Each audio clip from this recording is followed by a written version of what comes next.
Hello, my Galactic Republic and Separatist friends. Welcome back to another episode of Let's Talk Star Wars. Today we're going to be talking about the book Master and Apprentice as requested on the Instagram poll. It's a book that I read rather recently. It was actually my book for the month of... What's this month? This month is July. It was my book for the month of May. And I will be doing a review of Star Wars Brotherhood as well. That doesn't look safe. In the near future. Just like back at the scrapyard. As always, if you like this video, hit that like button, subscribe, leave a comment below, I'm coming. and let's talk Star Wars.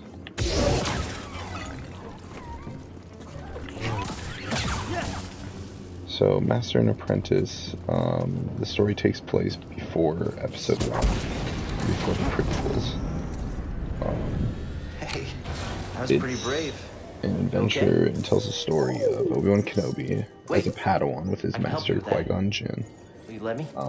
As they travel to the planet Pygel to help this hyperspace treaty get signed. Because Pygel has to build a hyperspace corridor.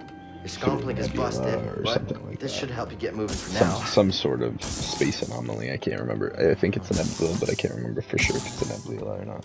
Okay. But they have to build a hyperspace corridor through this nebula to give a bunch of worlds access to Republic hyperspace lanes. And the treaty can't be signed until the Queen becomes of age to sign it.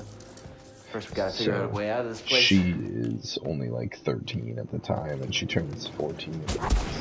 BD, that's a little small for me. Don't worry, I'll find my own way out. Tight fit, but this should work. They decide that she'll sign the treaty. She'll sign the treaty and make...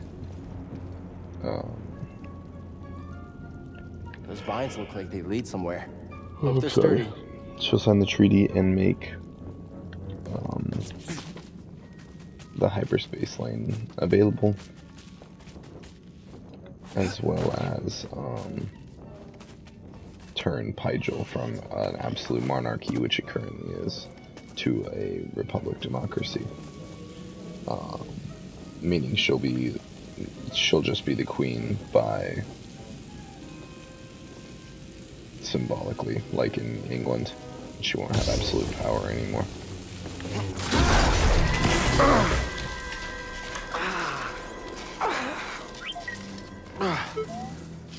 Yeah, I'm alright.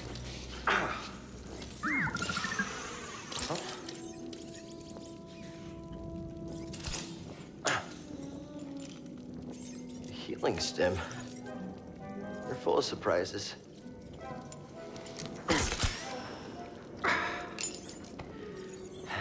That's better. Thanks, little droid.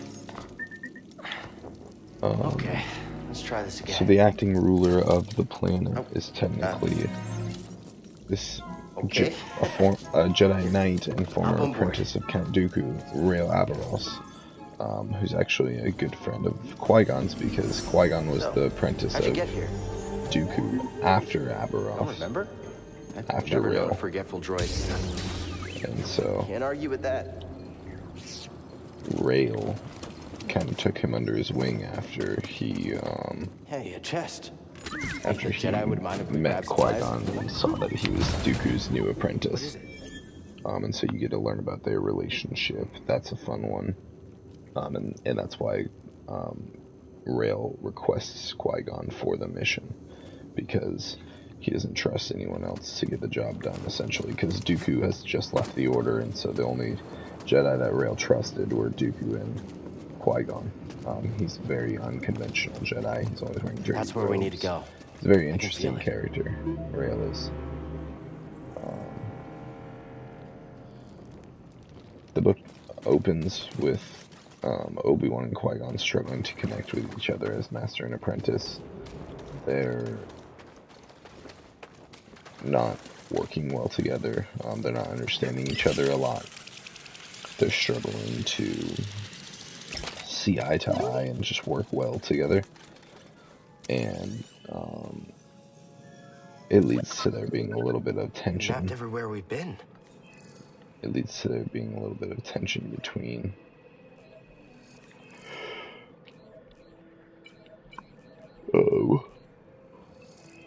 Qui-Gon and Obi-Wan I can't make it over there. We gotta find another way. because Obi-Wan feels like a failure and Qui-Gon feels like he can't teach him. When in reality, so like they both think it's not really working out, and then Qui-Gon gets a offer to join the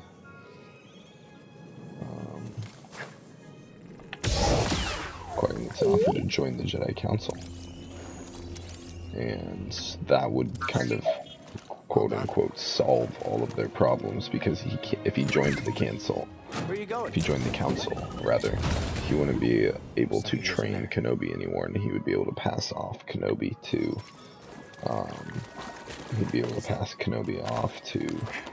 another master to finish his training, and it would be no hard feelings. Essentially, no one would feel like they were being a failure, because This tool was used the by reason someone he eager had to to reach have the to vault. do it is because he's on the council, not because him and Obi-Wan weren't actually working out.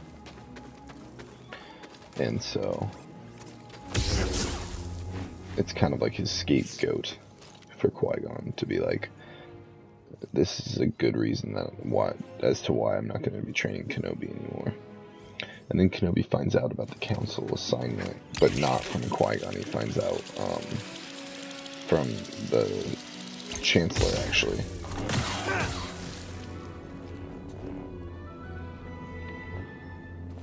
He finds out from the Chancellor. Run for it!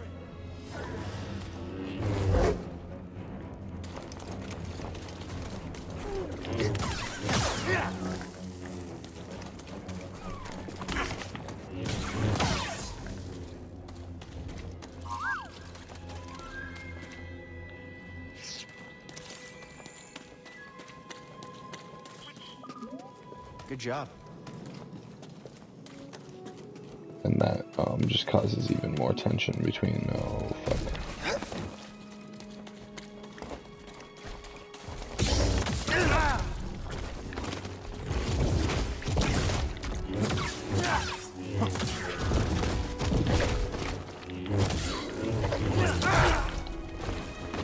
Give me a stim!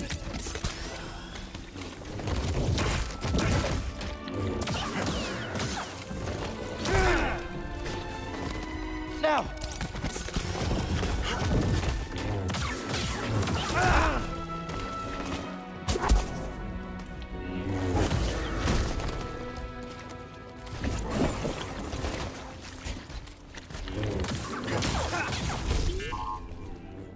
Oh?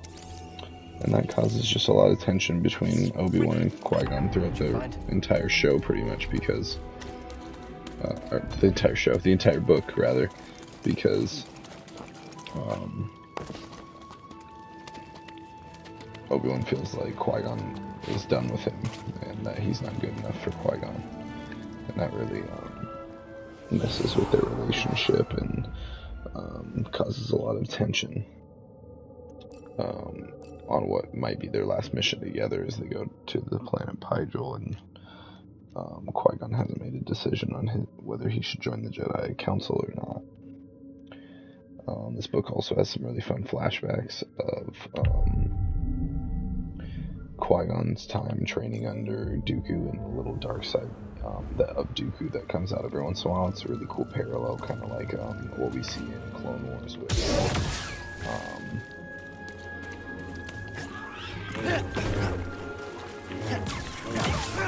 Anakin in Clone Wars, how like he's generally a pretty good person, but then we see just flashes of the dark side come out, you know. It's very much like that.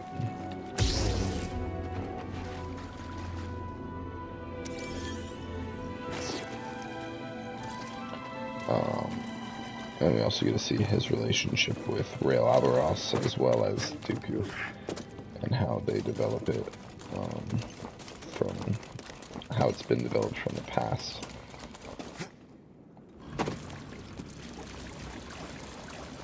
and like what led them to seeing things the way they do, and all the stuff that they learned from Dooku, and what got Qui-Gon into the prophecies. See something in there? And the Jedi mystics and other prophecies, like the Chosen One prophecy, and the other ones from, they name more of those prophecies from the book, which I think is pretty cool as well.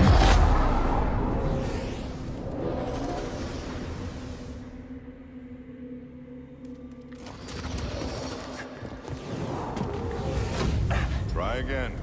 It's difficult, Master. The book also introduces this gem called the colon crystal, and it's essentially the foos gold version of kyber crystals. It's like orange, and you find out that it has a lot more uses than foos gold does, but that's essentially what it is. It's fake kyber. Good. Again. Now, reach my position. That's what they find out. I did it. Persistence and the Force is my ally. Just remembering old tricks. That's what they find out about, Think you can show me that shortcut again? the planet Pygel and its moon have these colon crystals on it. And people are finding uses for them. All that being said, the book is a little slow at the beginning, but once it gets going, it is good. I mean, I really like it. It's really good. Once it picks up, and you figure out why that's the thing, is it's slow at the beginning, but it's slow at the beginning for a reason. Is like the stories it tells at the beginning are stories that you kind of want to know. They're stories that need to be told so you can understand the rest of the book, but they're kind of not with the Jedi Order. Until you realize their purpose. You're like, I don't really want to hear this story. I'm just here for you know, Qui-Gon and Obi-Wan. I don't really care about these side characters type of situation. But then